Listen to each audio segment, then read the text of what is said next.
gobierno emperador, que nuestro pueblo merece educarse, mientras que aquí al pobre trabajador un sueldo digno no quieren pagarle, y nuestro pueblo merece educación para poder vivir todos iguales. Este gobierno se la pasa jugando con las leyes que tiene al alcance. Se la pasa con los policías. El texto que preparamos para esta ocasión se llama Autonomía y autogestión en la UNAM. Sin menosprecio de las virtudes que la autonomía, ejercida desde abajo y a la izquierda, otorga a diversas propuestas educativas, consideramos necesaria la correcta caracterización de la autonomía universitaria de la que gozamos, entrecomilladamente, en la Universidad Nacional Autónoma de México. Cuando la política ejercida desde la rectoría parece no poder distinguirse de la política estatal, cuando los planes y programas de estudio son impulsados por el capital transnacional y la posibilidad de incidir en la toma de decisiones sobre el rumbo de la institución es nula para las grandes mayorías que conforman la universidad, cabe preguntarse, con respecto a qué es autónoma la UNAM y quién debería decidir cómo y por qué ejercer esa autonomía. A finales del Porfiriato, la Universidad Nacional de México, después autónoma, estaba compuesta por las clases altas de la sociedad mexicana de la época. En un país donde el 80% de la población era analfabeta, la institución no podía sino ser considerada una empresa conservadora y elitista, con un proyecto educativo que aspiraba únicamente a formar a los futuros cuadros de los puestos gubernamentales y de la industria privada nacional. En este contexto, no es de extrañar la abierta oposición al proceso revolucionario ni a ciertas tendencias socialistas o prosocialistas que algunos gobiernos postrevolucionarios adoptarían. A diferencia del movimiento estudiantil cordobés, que logró extenderse por todo el continente y que en 1918 buscó en Argentina la autonomía universitaria como vehículo para la democratización de la enseñanza, abogando, entre otras cosas, por el cogobierno estudiantil, la libertad de cátedra y el compromiso de la universidad con la sociedad, en México, la búsqueda de la autonomía respondió a inclinaciones menos nobles.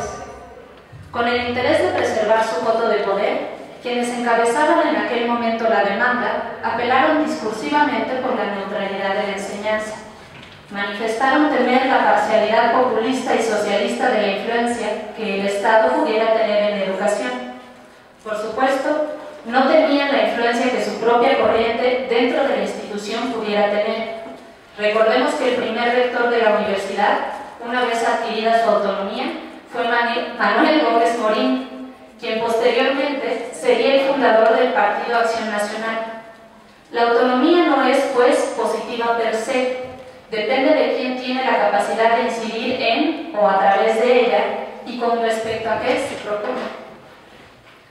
No parece incomodarle al rectorado actual, por ejemplo, la influencia que el Estado y su neoliberalismo declarado ejercen sobre los proyectos de enseñanza en la universidad.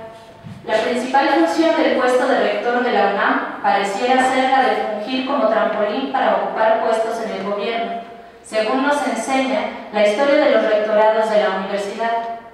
No es de extrañar entonces que la UNAM implemente planes y programas de estudio a tono con las políticas que impulsan desde el Estado, tecnificando y mercantilizando la educación, alejando por la vía de una especialización acrítica la enseñanza de las humanidades de las carreras científicas, privilegiando a su vez en las carreras de humanidades el aprendizaje de la ideología hegemónica, fomentando una educación por competencias, distanciando la investigación de la docencia y ejerciendo medidas de control sobre la planta docente a través de evaluaciones curriculares de lógica productivista. Por ende, resulta esencial que de la mano de la autonomía universitaria vaya una estructura organizativa que garantice una verdadera democratización en los mecanismos de consulta y toma de decisiones de la institución. Por otro lado, que el origen de la universidad y su estado actual nos ofrezcan una visión elitista y antidemocrática de la UNAM, no significa que dentro de la misma no haya habido proyectos que intentaran disputar y confrontar a los sectores e intereses que dominan a la universidad, para proponer formas democráticas y humanistas de abordar el conocimiento y la gestión del aprendizaje, ni significa que no los haya actualmente. Conforme la población del país fue aumentando, la masificación del estudiantado y la planta docente fueron haciendo cada vez más heterogénea la comunidad universitaria, provocando que las implicaciones que la autonomía de la universidad podía tener fueran mutando. El hecho de que en la universidad hubiera presencia de clases sociales que no veían sus intereses reflejados en la gestión autoritaria del Consejo Universitario, conformado tradicionalmente por las personalidades más prominentes de las clases económicas más altas, provocó que se cuestionara la congruencia de la estructura orgánica de la universidad y la posibilidad de implementar diferentes formas en las que pudiera practicarse la democracia universitaria. En 1968, a partir de la experiencia organizativa en la que miles de estudiantes participaron durante el movimiento estudiantil, tristemente reducido en la memoria a la trágica represión perpetrada por el Estado en Tlatelolco el 2 de octubre, surgió una praxis que José Revueltas tuvo a bien sistematizar en algunos escritos y titular Autogestión académica. Revueltas vio en el movimiento del 68 la posibilidad de revertir el engañoso concepto de democracia aritmética, aunque no es que ésta se llevara a cabo en la universidad. Con el Consejo Nacional de Huelga y los comités de lucha, donde se representaron los modos de ser y los instrumentos para actuar de una democracia cualitativa, basada en el ejercicio de la conciencia social y comunitaria, encarnada en un periodo y una colectividad dada. En este contexto, la autogestión se expresó para él, y cito textualmente, la libertad máxima de la conciencia, su ejercicio múltiple y la más amplia e irrestricta concurrencia de corrientes doctrinarias, ideológicas, políticas y teóricas situadas en la posición de un antidogmatismo radical. Para Revueltas, la autogestión académica partía del principio de una democracia cognoscitiva en que el conocimiento debe constituir un debate. En esencia, entendió la autogestión académica como una toma de conciencia, como una actitud frente al conocimiento en que el sujeto no encuentra satisfacción en el aprendizaje de saberes estáticos. En cambio, busca conocimientos que le permitan tener una postura crítica ante la realidad, cualquiera que ésta sea, y además transformarla. El concepto de autogestión traduce el conocer en transformar. Por eso, socializa y politiza la educación superior, pues la involucra a tal punto con el contexto en que se circunscribe, que se ve comprometida con los problemas sociales en que vive, y este mismo compromiso la obliga necesariamente a la acción pública. Ya había advertido Revueltas que la universidad crítica no sería solamente el perpetuo manifestarse por las calles o el hacer pancartas. Y durante los 70, la UNAM fue partícipe y testigo de diferentes esfuerzos por implementar una autogestión que no implicaba exclusivamente ejecutar cambios radicales en los contenidos de los planes de estudio.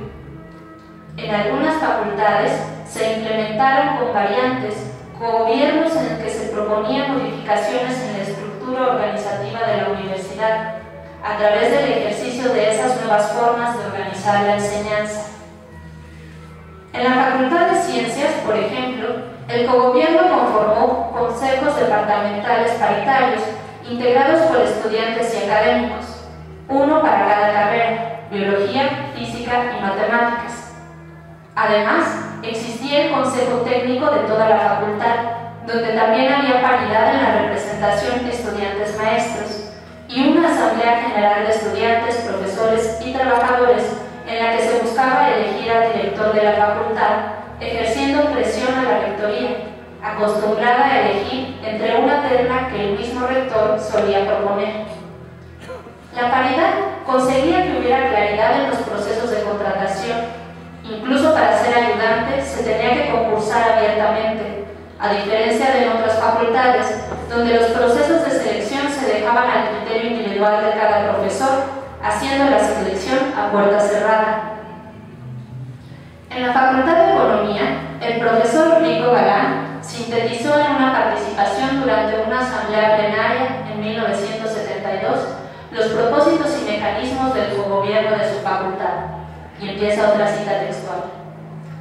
Pues bien, el movimiento estudiantil construye formas nuevas de poder en las escuelas de educación superior, que no han encontrado todavía una estructura homogénea y definitiva, pero en su variedad y desarrollo actuales caben dentro de una palabra: el cogobierno, la dirección de las escuelas por organismos paritarios de profesores y alumnos, no solamente con facultades deliberativas y consultivas, sino con poderes ejecutivos. Esto implica la capacidad de decidir sobre los planes y programas de estudio, la facultad de mejorar las plantas de profesores, el control de los presupuestos, la posibilidad de luchar desde posiciones de poder por internados, becas, comedores para estudiantes, bibliotecas suficientes, etc. Bueno, termina la cita. Por su parte, la entonces Escuela Nacional de Arquitectura, hoy facultad, experimentó no con un cogobierno, sino con un autogobierno que confrontó a tal punto la estructura organizativa y los planes de estudio que logró expulsar al director de la escuela y tomar bajo su control la mitad del plantel durante varios años, ejecutando su propia propuesta político-académica. Los arquitectos votaron en una asamblea general los 6 objetivos que conformarían su propuesta académica: totalización del conocimiento, diálogo crítico, conocimiento de la realidad, vinculación con el pueblo, praxis y autogestión. Digna de mención fue una práctica de vinculación en la que un grupo de obreros provenientes del complejo industrial ubicado en Ciudad Sagún, Hidalgo, conformado por integrantes de la Diesel Nacional, la Siderúrgica Nacional y la Constructora Nacional de Carros de Ferrocarril, le plantearon al autogobierno de arquitectura la necesidad de vivienda de los trabajadores agremiados para que participaran en la construcción de los mismos mediante la utilización de los fondos Infonavit que habían conseguido. También podemos mencionar la participación del autogobierno en la construcción de la colonia Rubén Jaramillo, en Morelos, que a la postre sería reprimida y ocupada por el ejército durante el insólito lapso de 10 años para destruir la organización que ahí se había gestado. Hay incluso quienes opinan que en la colonia Rubén Jaramillo el ejército ensayó por primera vez tácticas de contrainsurgencia que hoy son casi habituales en el país. Además, el autogobierno de arquitectura entró en contacto, apoyó y colaboró en la construcción de la colonia de los Pedregales de Santo Domingo, vecina de la UNAM, y que fue producto de una ocupación de colonos en terrenos que eran propiedad de constructoras grandes, que querían sacar a los pobres de todos los pedregales y que hoy tienen una importante lucha de resistencia contra las constructoras que están dañando los mantos acuíferos y tirando decenas de miles de litros de agua limpia al drenaje diariamente, como lo han denunciado los vecinos que sostienen el plantón en Avenida Aztecas 215. Bueno, aprovechamos la oportunidad para llamar la atención y la solidaridad. Sería importante hacer una historia más detallada del autogobierno, de su propuesta pedagógica, de su puesta en práctica en las aulas y de la praxis que desarrolló durante su existencia. Sin embargo, dada la necesaria corta extensión de esta intervención y para nuestros propósitos, lo importante ha quedado señalado. Es a raíz de esta mutua interacción entre comunidad universitaria y movimientos sociales que se va construyendo el plan de estudios del autogobierno de arquitectura. Los estudiantes y profesores salieron a resolver los problemas sociales que a su disciplina y área del conocimiento correspondían, y a su vez lo que hicieron y aprendieron fuera de la institución regresó a la universidad vía modificaciones a los planes de estudio, no entendiendo la extensión académica como unidireccional, sino como un proceso en donde la universidad no simplemente enseña e ilumina a los que no saben, sino que tiene que aprender de esa interacción. ¿Por qué fueron posibles estas experiencias en la UNAM? por el vínculo entre los estudiantes, maestros y trabajadores con los movimientos sociales y las problemáticas del pueblo. Por eso, podemos encontrar experiencias de autogestión académica ahí donde la autonomía es ejercida por movimientos sociales. La autogestión académica no está supeditada al ámbito universitario. Hay ejemplos de educación autogestiva en las comunidades zapatistas, pero también en otros esfuerzos del continente, como el proyecto educativo del movimiento Sin Hierro en Brasil. Las autoridades siempre acusan inconveniente, excluyente, violento y no universitario cualquier proyecto en que los integrantes de la comunidad universitaria intenten vincularse con la realidad que viven los de abajo, interactuando con esta fuera del aula o dentro del campus, y no a través de ficticias investigaciones o análisis supuestamente objetivos por su distancia con el objeto de estudio. Sin embargo, esas mismas autoridades no tienen empacho en poner a sus investigadores y estudiantes a vincularse con la realidad nacional cuando esto se presenta en la forma de proyectos financiados por los grandes capitales. Si bien la universidad no es, afortunadamente, el único proyecto educativo del país, y es cierto que hay nuevas y mejores experiencias pedagógicas, la comunidad universitaria de la UNAM ha demostrado en distintos momentos de su historia que es posible proponer estructuras organizativas distintas que permitan debatir a lo interno cuáles son las mejores formas de abordar el conocimiento de cada área, vinculándolo con los problemas sociales que atraviesa el país. Vale la pena, a manera de conclusión, cuestionarnos como universitarios qué hace falta para iniciar ese debate,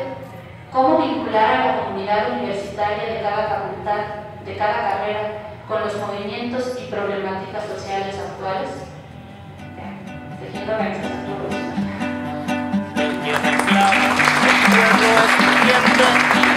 sueldo digno y buena educación, que los gobiernos